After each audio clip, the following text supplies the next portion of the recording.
अरे बाळा, किती वेळ असाच डोळे लावून वाट पाहणार आहेस? तू जो विचार रात्रंदिवस करत होतास ना, की माझं कसं होईल, माझं काम कधी पूर्ण होईल, माझ्या कष्टाचं फळ मला कधी मिळेल, तर आता अगदी शांतपणे आणि कान देऊन ऐक. तुझी प्रतीक्षा आता संपली आहे. मी आज साक्षात तुझ्याशी बोलायला आलोय, कारण तुझं तळमळणं मला आता बघवत नाही.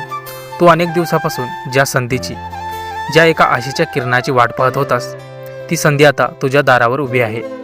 पण एक गोष्ट मात्र कायम लक्षात ठेव. मी तुला रस्ता दाखवू शकतो, योग्य दिशा देऊ शकतो, पण त्या रस्त्यावर चालण्याचे कष्ट तुलाच करावे लागतील. कारण यशाची खरी चव ही मेहनतीशिवाय येत नसते. तू उगाच घाबरतोस कशाला? मी तुझा आधार बनून तुझ्या पाठीशी खंबीरपणे उभा असताना तुला या जगाची आणि त्यातल्या संकटाची काय भीती?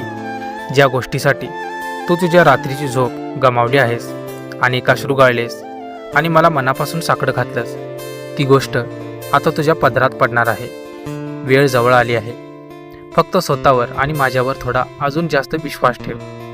तुझा हाच विश्वास तुला प्रत्येक संकटातून पार करून देईल. तू अनेकदा खचला आहेस. तुला वाटलं की आता सगळं संपलं, पण प्रत्येक वेळी मी तुला सावरलं आहे, हे विसरू नकोस. तुझ्या आयुष्यात जे काही घडलं ना, त्यामागे माझा एक मोठा हेतू होता. तुला आज ते उमजणार नाही, पण वेळ आल्यावर सगळं स्पष्ट होईल.